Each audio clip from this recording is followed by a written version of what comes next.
Pemirsa Jember 1 TV dimanapun Anda berada, banyak sekali peristiwa yang terjadi di Jember sejak sepekan. Dan tim redaksi kami telah menghimpunnya dalam Tajam Sepekan. Bersama saya Prima Ervantari, mari kita simak Tajam Sepekan selengkapnya.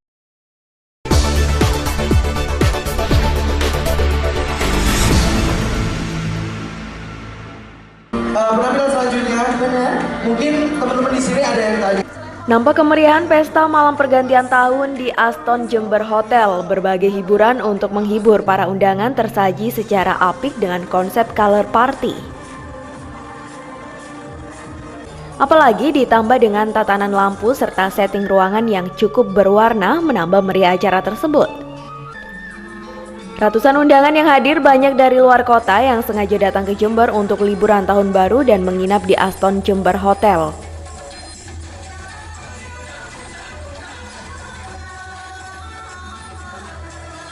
Selain berbagai hiburan yang sangat menarik, para tamu undangan juga disuguhi berbagai macam makanan dengan konsep all you can eat atau makan sepuasnya. Untuk konsepnya kita mengusung tema colorism. Colorism di sini ya itu lebih ke colorful, kita lebih bermain warna. Dan mungkin dengan harapan untuk 2017 nanti hidup kita mungkin lebih banyak warna ya dan lebih baik daripada tahun 2016. Tidak hanya itu, pengunjung Aston juga disuguhkan pameran lukisan oleh pelukis kenamaan Jember, Ketut Sugama, dan juga cerutu asli Jember. Dari Jember, Yudis Adi, Jember 1 TV melaporkan.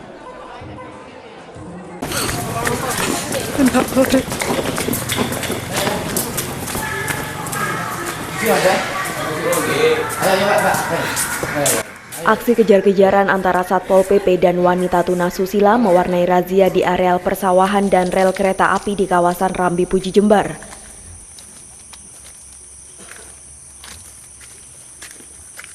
Menurut laporan warga, di area gelap ini sering terjadi transaksi seksual wanita tunasusila dan waria pekerja seks komersial. Mengetahui petugas datang, para waria dan WTS berhamburan melarikan diri. Petugas Pol PP kemudian beralih ke warung remang-remang di kawasan Pakusari, Jember. Beberapa pekerja wanita warung dimintai kartu identitas. Sasaran selanjutnya adalah di hotel yang biasa dijadikan tempat mangkal para wanita tunasusila. Di hotel-hotel ini petugas Pol PP mengamankan sejumlah wanita pekerja seks komersial yang siap-siap melarikan diri. Bahkan petugas sempat menangkap WTS yang bersembunyi di lantai atas hotel untuk dibawa ke kantor Pol PP Pemkab Jember. Daerah Rambi Puji maupun juga di Pakusari, di daerah Roksi. Bahkan di daerah Roksi merupakan masuk di IWJ, info masyarakat warga Jember, di mana di situ sering terjadi minum-minuman keras untuk muda dan mudi maupun juga dibuat untuk mesum. Ya, di daerah-daerah itu yang kita lakukan operasional, sekaligus kita mendapatkan 4 orang yang menurut kami adalah PTS. Razia wanita tunasusila tersebut digelar atas laporan masyarakat Jember yang resah dengan mereka. Selanjutnya PSK yang diamankan akan dimintai keterangan dan petugas akan memanggil keluarga PSK untuk menjemput mereka pulang. Dari Jember, Bambang Sugiarto, Jember 1 TV melaporkan.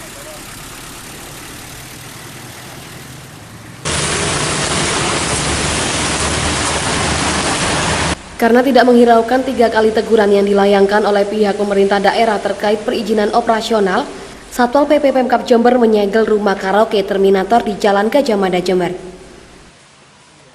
Menurut Kepala Satpol PP Jember, penyegelan rumah karaoke Terminator tepatnya di bagian hall atau diskotik. Karena untuk bagian hall atau diskotik di TNT tidak memiliki izin operasional. Selain tanpa izin, keberadaan hall atau diskotik Terminator Jember juga mendapatkan penolakan dari warga sekitar. Karena saat malam hari bising dengan suara gaduh dari tempat tersebut. Begini, pada hakikatnya penutupan TNT itu karena TNT ya, khususnya yang diskotik atau nightclub itu tidak punya izin operasional. Sehingga kantor pariwisata itu melakukan teguran-teguran. Teguran pertama, kedua, ketiga. Nah, karena ketiga tetap tidak diindahkan, maka kami tadi malam ya jam 10 ya dengan Muspika Kecamatan Kalwates menutup TNT yang mengelola nightclub yang di hall-nya itu. Dan juga selain memang tidak punya izin, beberapa warga yang di belakangnya memang merasa terganggu, sehingga mereka tidak menginginkan adanya yang namanya nightclub atau diskotik tersebut. Ya. Selanjutnya apa tindakan selanjutnya? Ya gini, selama TNT itu tidak mengantongi izin operasional, ya, maka mereka tidak boleh beroperasi. Kalau dia itu punya izinnya, silakan nanti operasi lagi. Dengan catatan juga memberitahukan kepada kami yang ada di Satpol PP. Penyegelan ini akan terus dilakukan sampai pihak TNT mampu menunjukkan surat izin operasional tersebut.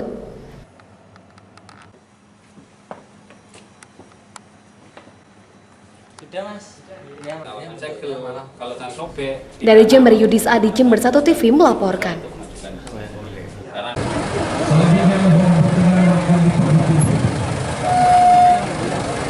Launching bus wisata dilakukan di alun-alun Jember yang rencananya akan melalui trayek dari Terminal Tawang Alun Jember sampai ke lokasi wisata Payangan dan Pantai Papuma di Kecamatan Ambulu. Sementara itu untuk tarif masih akan disesuaikan dan diusulkan kepada Bupati Jember. Tak hanya melonceng bus wisata, Dishub juga meluncurkan armada mobil taksi yang lebih modern yakni mobil jenis MPV. Selain baru, armada taksi ini juga disesuaikan dengan perkembangan zaman yang semakin modern. Dua moda bus ini merupakan bantuan dari pemerintah pusat sebagai bentuk apresiasi kepada pemerintah Kabupaten Jember. Bus ini memotivasi kaitannya dengan KEK, Kawasan Ekonomi Khusus. Kita mengangkat tema daripada wisata. Bagaimana wisata di Jember, kita ini juga semuanya daripada investor dan lain-lain, jadi kita membedah lewat transportasi sehingga saya dikasih bus 2. Jurusannya itu adalah Tawang Alun, Acung, Ambulu, Watulo, Papuma. Karena ini kaitannya dengan bantuan bis kepada pemerintah yang diserahkan kepada konsorsium yang berhak menerima itu adalah PU Damri. Karena bagaimanapun krunya, spare part-nya dan lain-lainnya sudah manajemen daripada PU Damri. Jadi ini adalah untuk pelayanan semua masyarakat dan ini pun harus dinikmati juga. Yang kedua, kita adanya peremajaan taksi, yang dimana taksi kita ini sudah usianya ada yang sudah 12 tahun gitu. Saya sortir sehingga mereka secepatnya untuk memperbaiki daripada taksinya, sehingga mereka sudah hari ini sudah di launching juga dan itu untuk pelayanan masyarakat. Dari alun-alun Jember, Yudis Adi, Jember 1 TV melaporkan.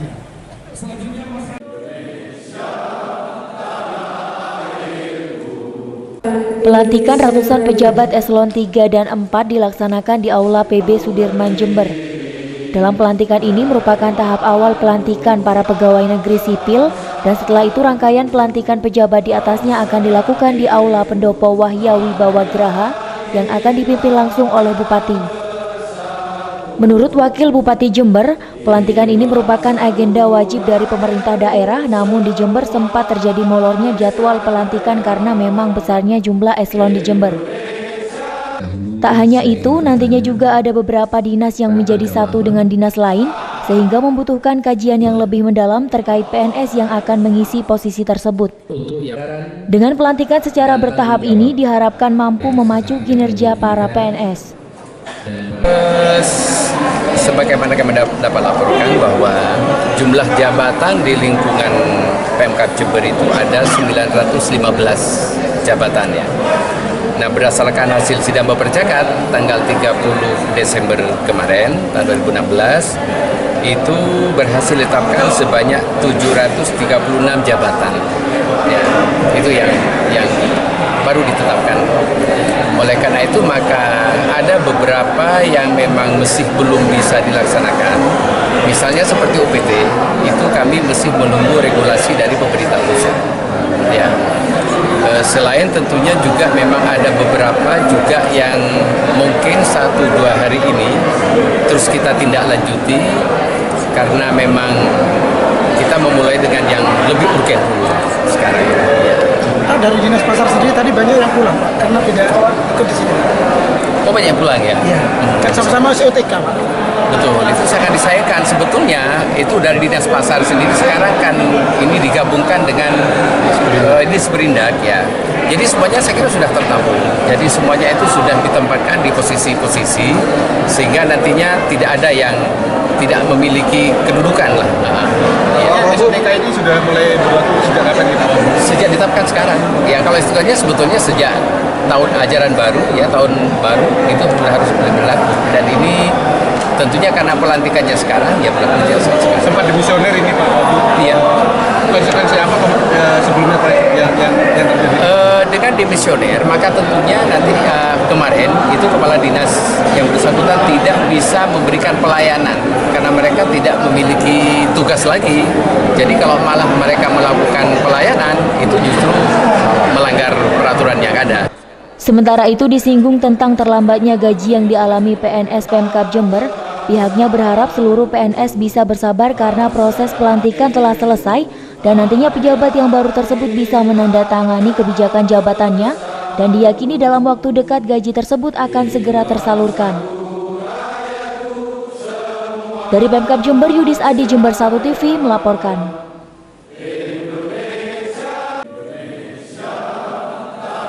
Pada hari Selasa malam tanggal 3 Januari lalu, Pemkab Jember telah melakukan pelantikan terhadap 700 lebih pejabat eselon 2, 3, dan 4.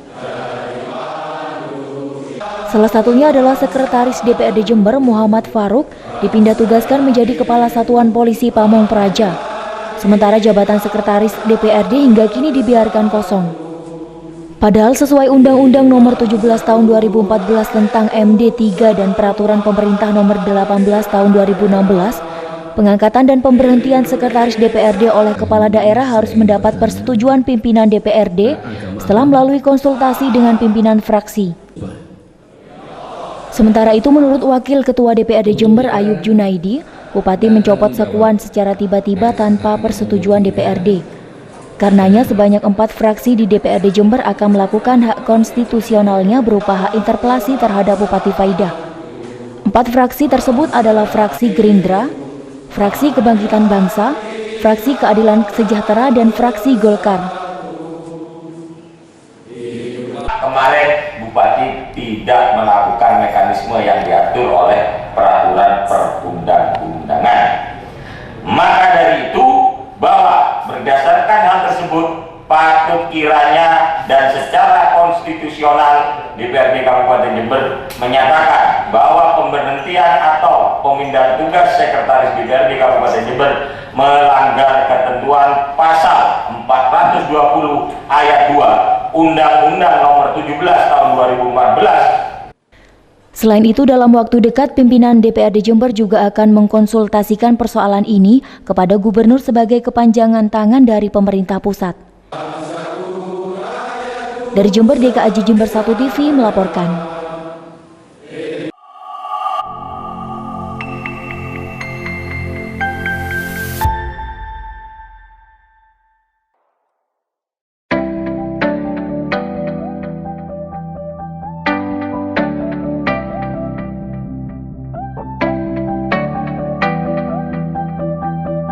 Visi dan misi kami di SMA Plus Mita Luluh, yang pertama visi kami adalah terwujudnya peserta didik yang berprestasi, unggul dalam prestasi, berakhlak mulia, serta menjadi tauladan yang baik untuk bangsa dan negara. Serta kemudian misi kami adalah mencerdaskan anak didik kami. Yang kedua, membentuk kepribadian yang baik. Ketiga, mencetak peserta didik yang berakhlakul karimah. Berikut program-program kami yang kami ada di SMA Plus Mita Luluh. Yang pertama adalah ekstrakurikuler, ya seperti taekwondo. Dan alhamdulillah di tahun 2016 ini kami sudah mengikuti perlombaan-perlombaan yang ada di tingkat kabupaten. Kemudian yang kedua, program kami adalah keagamaannya. Keagamaan kami fokuskan bagaimana peserta didik kami ini bisa setidaknya hafal juz harapan kami ke depan, khususnya bagi pemerintah Indonesia, bagaimana sarana dan prasarana kami yang masih belum 100% memadai untuk bisa mencukupi khususnya sarana prasarana baik untuk siswa, untuk guru, dan untuk lembaga kami. Karena kami mayoritas peserta didik di lembaga kami adalah dari kalangan peserta didik yang tidak mampu. Jadi bagaimana usaha kami untuk merekrut mereka supaya mereka mau belajar di lembaga kami. Jadi harapan kami besar kepada khususnya pada pemerintah bagaimana untuk menunjang sarana prasarana di sekolah kami. Itu saja yang dapat perlu saya sampaikan. Kurang lebihnya mohon maaf yang sebesar-besarnya. Akhir kalam, assalamualaikum warahmatullahi wabarakatuh.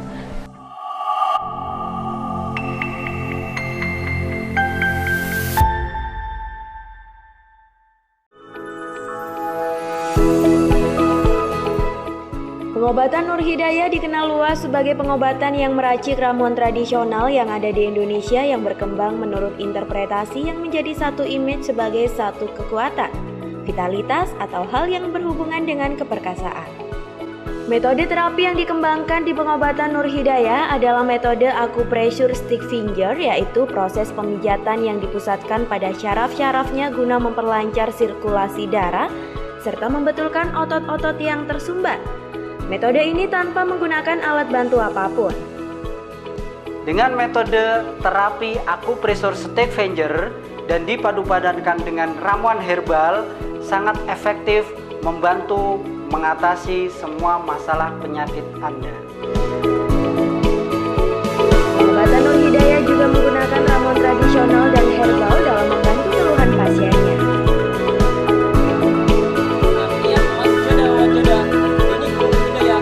Siap membantu masalah pasien.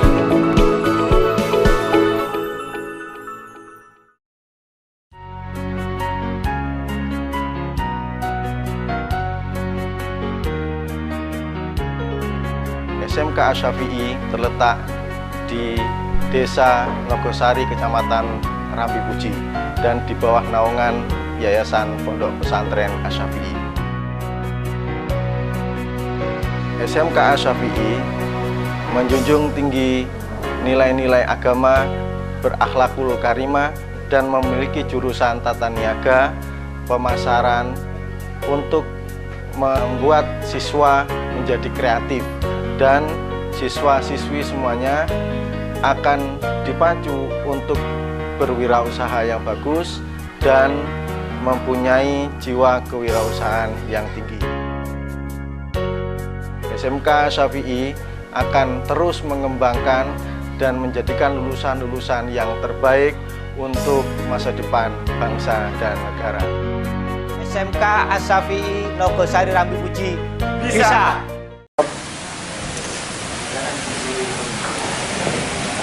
Beberapa partai pengusung Bupati Jember Dr. Faidah, yakni Partai Nasdem, PAN, dan Hanura menilai bahwa kebijakan Bupati Jember terkait mutasi jabatan masih sesuai dengan koridor hukum yang ada. Juru bicara partai pengusung Isamadi menegaskan, beberapa partai pengusung ini akan tetap mendukung kebijakan Bupati terkait mutasi pejabat yang sudah dilakukan, meskipun sempat dipertanyakan oleh sebagian anggota DPRD yang lain. Lebih dari itu, Isa juga mengajak seluruh anggota DPRD yang lain untuk memikirkan kembali terkait interpelasi yang akan dilayangkan kepada Bupati. Karena dirinya menilai proses mutasi ini telah melalui prosedur yang ada, sehingga hak interpelasi itu belum perlu dilakukan. Fenomena yang sekarang sedang hangat diperbincangkan, terutama terkait dengan proses mutasi Sekretariat Dewan. Nah, terkait dengan hal ini, pada siang hari ini kami dari partai pengusung Bupati dan Wakil Bupati menyatakan kita siap untuk mendukung kebijakan yang diambil oleh Bupati dan Wakil Bupati. Apa yang telah dilakukan pasti mempunyai dasar hukum. Kemudian terkait dengan wacana adanya interpelasi yang akan diajukan atau digulirkan oleh DPRD Kabupaten Jember terkait persoalan pergantian pejabat sekretariat Dewan. Dalam hal ini kami menyikapi bahwa hak interpelasi itu pada dasarnya adalah hak yang memang dimiliki oleh anggota DPRD. Semestinya itu biasa-biasa saja. Biasa-biasa saja. Kami katakan biasa-biasa saja pada saat memang wacana interpelasi ini hanya bergulir intern di gedung Dewan. Tetapi manakala kata-kata interpelasi ini kemudian menjadi konsumsi publik, maka sudah menjadi hal yang tidak biasa lagi. Nah, terkait dengan wacana interpelasi ini, saudara-saudara sekalian, kami menganggap bahwasannya seharusnya manakala DPRD ingin menggunakan hak interpelasinya, itu seharusnya dan seyuknya dan selayaknya itu dilakukan manakala ada kebijakan bupati selaku kepala daerah yang mempunyai dampak luas kepada masyarakat. Sebelumnya 4 fraksi lain DPRD Jember akan menginterpelasi Bupati Faidah karena mutasi Sekwan dinilai melanggar Undang-Undang Nomor 17 Tahun 2014 dan Peraturan Pemerintah Nomor 18 Tahun 2016 tentang pengangkatan dan pemberhentian sekretaris DPRD oleh kepala daerah harus mendapat persetujuan pimpinan DPRD setelah melalui konsultasi dengan para pimpinan fraksi. 4 fraksi tersebut adalah fraksi Gerindra, fraksi Kebangkitan Bangsa, fraksi Keadilan Sejahtera, dan fraksi Golkar. Dari Jalan Kartini Jember, Yudis Adi, Jember 1 TV melaporkan.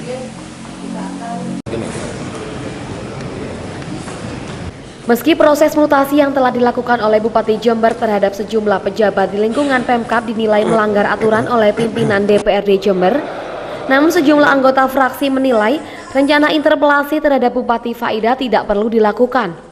Karena persoalan mutasi tersebut dinilai masih bisa diselesaikan dengan duduk bersama antara eksekutif dengan legislatif. Bukri, salah satu anggota fraksi PDIP DPRD Jember, menolak rencana interpelasi yang akan dilakukan oleh DPRD Jember terhadap Bupati Faidah. Karena itu saya secara pribadi dengan alasan tadi, saya jujurlah tidak sepakat dengan interpelasi itu. Tidak sepakatnya karena apa? Karena biar konsentrasi dalam rangka untuk menyelesaikan persoalan-persoalan rakyat aja. Terkait dengan persoalan ini, kalau memang masih ditolerir, kenapa kok harus ada solusi? Tidak ada. Ceritanya sesuatu yang tidak ada solusinya. Jadi paling tidak Bapekap kumpul sama pimpinan DPR. Hal senada juga disampaikan oleh anggota fraksi Nasdem DPRD Jember Budi Wicaksono. Menurutnya DPRD dan Pemkab Jember hanya perlu mengkomunikasikan dengan baik tanpa harus menggunakan hak interpelasi Dewan. Menurut saya selaku anggota fraksi Nasdem itu kalau hak interpelasi itu diwacanakan, sekarang kan diwacanakan untuk interpelasi, ayolah kita mungkin ngomong baik-baik. Apa sih interpelasi itu kan hak bertanya, mungkin kenapa harus pakai itu? Ayolah bertanya dan Bupati siap menjawab secara langsung, mungkin antaranya pihak eksekutif dan legislatif bersinergi.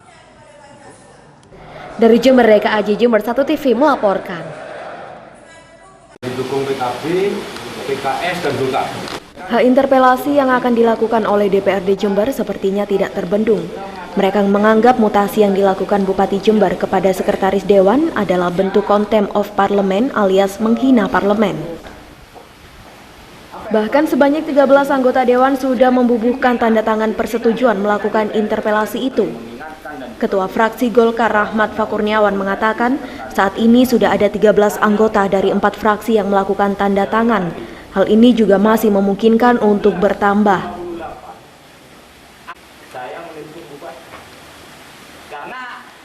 Bupati Faidah terhadap Undang-Undang MD 3 dan juga PP 18, maka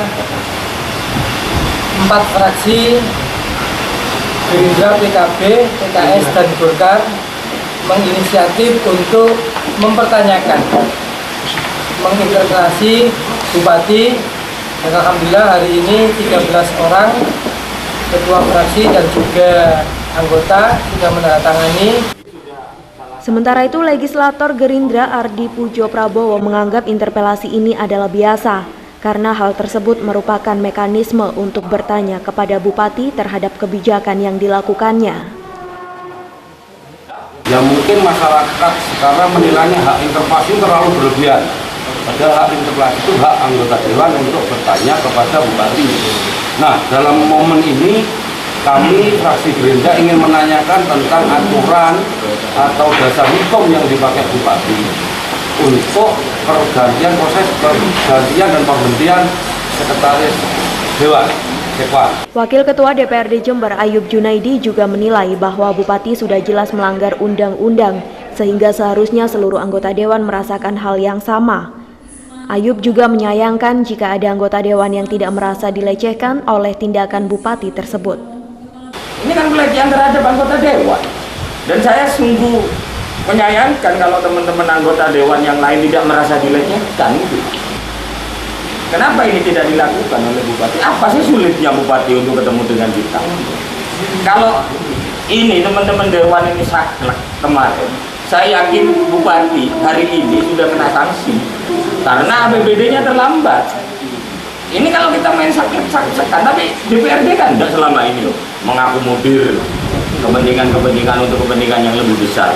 Seperti diberitakan sebelumnya, 4 fraksi DPRD akan menginterpelasi Bupati Faida karena mutasi yang dilakukannya terhadap Sekretaris Dewan Umar Faruk dinilai melanggar Undang-Undang Nomor 17 Tahun 2014 dan Peraturan Pemerintah Nomor 18 Tahun 2016 tentang pengangkatan dan pemberhentian Sekretaris DPRD oleh Kepala Daerah.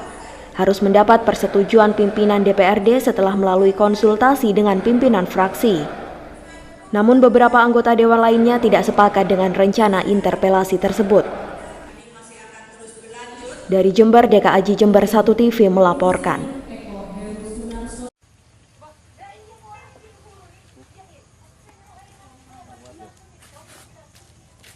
Gudang pengolahan tembakau di Desa Pakusari, Kecamatan Pakusari, Jember ini roboh hingga nyaris rata dengan tanah usai kawasan ini diterjang angin puting beliung. Seluruh dinding runtuh dan menimpa perabotan termasuk mobil dan peralatan di dalam gudang.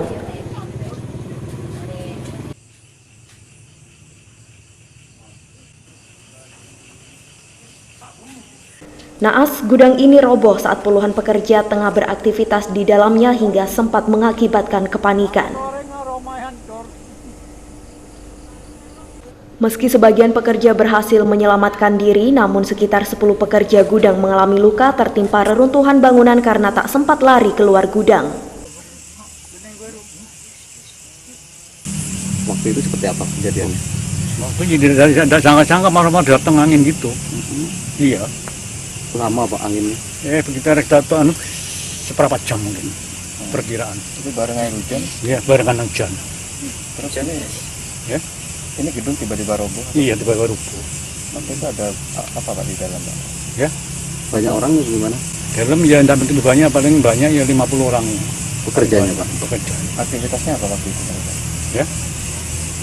Aktivitasnya sedang apa di dalam Pak? Ya mengerjakan tembakau. Panik warga Pak ya? Panik. Pak nggak sempat lari Pak? Nggak sempat lari. Ada yang meninggal ini Pak? Iya, satu orang. Tidak hanya gudang, angin puting beliung yang terjadi bersamaan dengan hujan juga merusak puluhan rumah di Kecamatan Pakusari. Beberapa rumah bahkan rusak berat hingga ambruk. Sementara itu, korban luka rata-rata mengalami patah tulang dan memar karena tertimpa puing bangunan. Mereka langsung dilarikan ke beberapa klinik dan puskesmas untuk menjalani perawatan medis. Dalam rumah ini. Oh, dalam rumah. Ada runtuhan tembok. Rumahnya roboh ya? Iya. Tidak sempat lari dari ini? Ke rumah roboh semua. Di rumah ada berapa orang waktu itu? Banyak anak-anaknya. Tembok yang mana yang runtuh ini? Di depan. Ibu luka di sebelah mana ini? kepala ya? Iya, lengannya sih. Seorang pekerja bernama Busi A bahkan tewas karena tertimpa puing bangunan. Jasad korban langsung disemayamkan di rumah duka di Desa Gempal, Kecamatan Pakusari, Jember. Dari hasil pendataan awal, puting beliung menerjang di 3 kecamatan yakni Pakusari, Sumbersari, dan Mayang. Dari Pakusari, DKAJ Jember 1 TV melaporkan.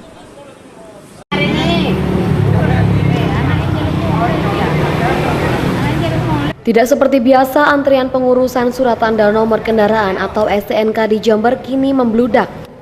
Dalam sehari, jumlah warga yang dilayani oleh Samsat Drive-Thru Jalan Kalimantan ini mencapai 250 orang. Padahal di hari biasa, warga yang mengurus STNK hanya mencapai 70 hingga 80 orang saja. Kenaikan biaya penerbitan STNK kali ini cukup tinggi dan di peraturan lama untuk roda 2 maupun roda 3 hanya Rp50.000, sedangkan di peraturan baru naik menjadi Rp200.000. Untuk roda 4 yang semula Rp75.000 akan naik menjadi Rp200.000. Sairoji, salah satu warga, mengaku sengaja membayar pajak lebih awal untuk menghindari kenaikan tarif yang terjadi pada tanggal 6 Januari 2017. Meskipun pajak kendaraan milik Sairoji baru akan habis masa berlakunya di bulan Februari tahun 2017. Kita diantri? Selesai wis. Banyak kan nggak ada mas, nggak ada. Oh, nggak ada biaya? Nggak ada biaya. Tetap 204. Ya, pada itu ya. Berarti kalau misalnya ngikut bulan depan, berarti naiknya jadi 340 itu. Nah, 4.000 ya. Bahkan petugas terpaksa memperpanjang jam pelayanan dari pagi hingga jam 9 malam. Padahal di hari biasa pelayanan hanya dilakukan hingga jam 12 siang saja. Kita tutup yang biasanya jam 12, kita tutup menjadi jam 9 malam untuk Samsat. Samsat mulai tanggal 4, 5 kita tutup jam 9 malam. Itu antisipasi dari kami, dari kepolisian, juga dari Dipenda, juga dari jasa raja tersebut. Oh gitu. Biasanya itu berapa masyarakat yang yang minta pelayanan ini? Biasanya kalau di drive-thru sendiri kita yang melayani biasanya di sini antara 50, 60 sampai 90. Mungkin kalau sekarang ini bisa sampai 250 atau sampai 300 nanti. Oh iya, banyak ya. Nah, jadi ini untuk pembayaran aja masih belum selesai dari jam segini. Dari Jember, DKAJ Jember 1 TV melaporkan.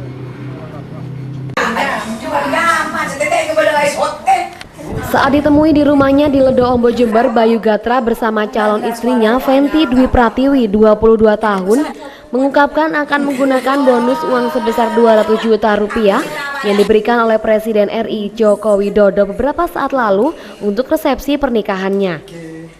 Ya, kalau kemarin sih alhamdulillah udah turun banyak saya, tapi belum tahu yang lain. Soalnya yang dikonfirmasi saya juga teman-teman udah pada ada yang turun semua gitu. Terus buat apa mas nanti? Ya, pertama sih buat acara nikah insya Allah gitu. Nanti nikahnya tanggal berapa nih mas? Tanggal 17 Januari insya Allah di sini, dan di rumah istri tanggal 15 Januari. Mas, gimana lihat potensi timnas U22 ke SEA Games 2017 ini? Ya, kalau menurut saya sih dengan kita kemarin sampai final ya, atmosfer masyarakat Indonesia juga sangat menggebu-gebu ya, dan juga kita saya berharap juga adik-adik saya di timnas U22 bisa mendapat hasil maksimal, kalau bisa lebih dari saya tahun-tahun sebelumnya gitu. Sementara itu, akhir musim kompetisi, pemain yang memperkuat klub Madura United kebanjiran lamaran untuk pindah klub lain. Namun Bayu Gatra masih belum bisa memutuskan untuk bermain di klub mana karena masih menghormati Madura United. Dari Jember, Bambang Sugiarto, Jember 1 TV melaporkan.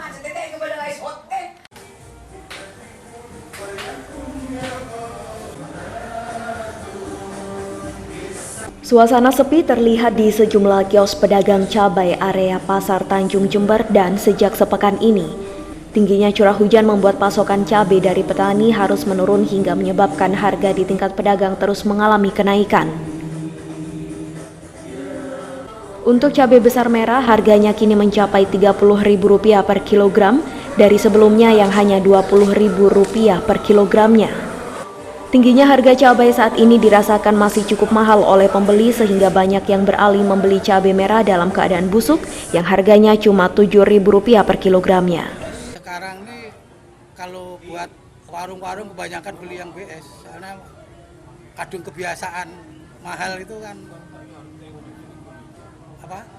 beli jarang-jarang yang mahal dulu.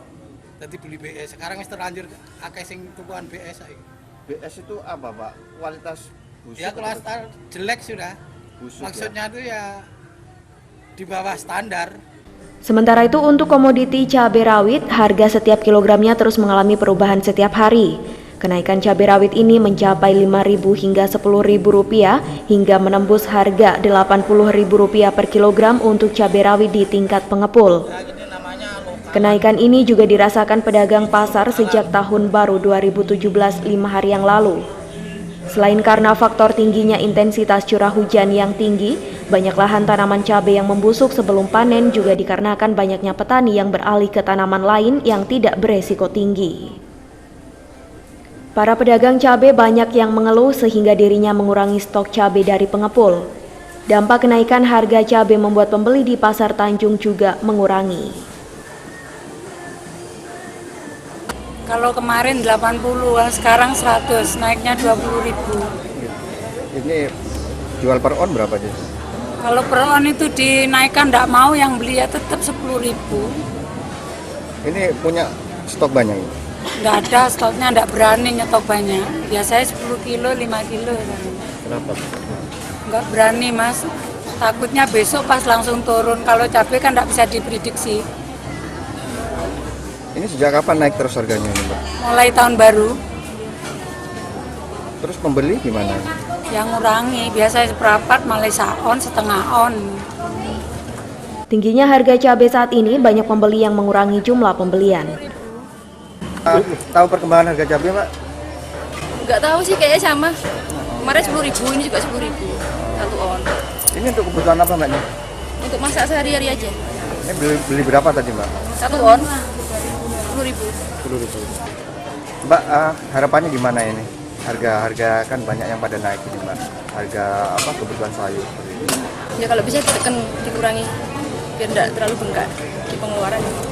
Dari Pasar Tanjung, Yudis Adi, Jember 1 TV melaporkan.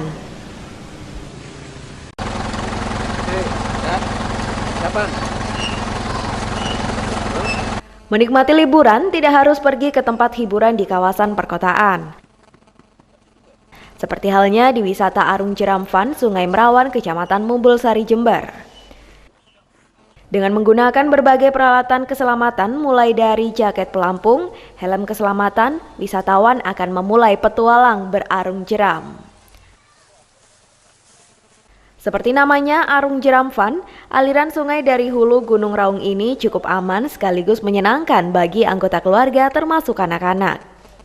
Jarak yang ditempuh kurang lebih 5 km dengan lama tempuh kurang lebih 2 jam karena banyaknya spot air dengan aliran landai dan tenang.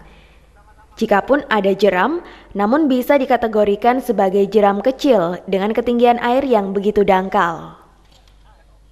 Selain menikmati pesona alami di sepanjang aliran sungai, para wisatawan juga bisa mencoba bermain-main di atas perahu. Mulai dari berputar-putar melatih keseimbangan, mengangkat bagian depan perahu hingga sengaja menggulingkan perahu sehingga seluruh penumpangnya masuk ke dalam air. Kalau di sini filmnya itu cukup landai, cukup aman. Kalau menurut saya itu masih safe lah kalau untuk anak kecil dan keluarga. Terus pemandangannya juga bagus. Terus filmnya juga ada yang lumayan ekstrim, ada yang santai. Di sini gridnya masih grid 2. Kalau lebar sungai lebar, jadi aman. Meskipun kita terjatuh, jadi lebar sungai itu masih aman. Wisatawan bahkan juga bisa dengan leluasa berfoto di atas perahu dengan latar belakang gugusan tebing batu. Arung jeram seru enggak, Pak? Seru banget. Apa aja yang dilihat ini? Pemandangannya. Apa yang tebing-tebing gitu, Pak? Tebing-tebingnya cukup. Ini arung jeramnya gimana, landai atau gimana? Ada yang landai, ada yang belum, ada yang datar flat. Mbak, kalau ngajak keluarga ke sini gimana? Cocok nggak? Ya anak-anak lagi. Cocok banget. Gimana Pak, kalau ngajak keluarga gimana Pak? Ajak suami, anak, bisa saudara gimana? Explorer buat anak-anak juga. Selain dapat menghilangkan penat dengan kebisingan aktivitas sehari-hari, para wisatawan juga dapat merasakan dari dekat sejuknya air Sungai Merawan dari lereng Gunung Raung. Dari Sungai Merawan, tim liputan Jember 1 TV melaporkan. Dan informasi tadi sekaligus menutup jumpa kita dalam Tajam Sepekan edisi kali ini. Anda juga dapat menyimak informasi tadi di website kami di www.1tv.co.id. Saya Prima Ervantari beserta kerabat kerja yang bertugas mohon undur diri dari hadapan Anda. Sampai jumpa dan salam.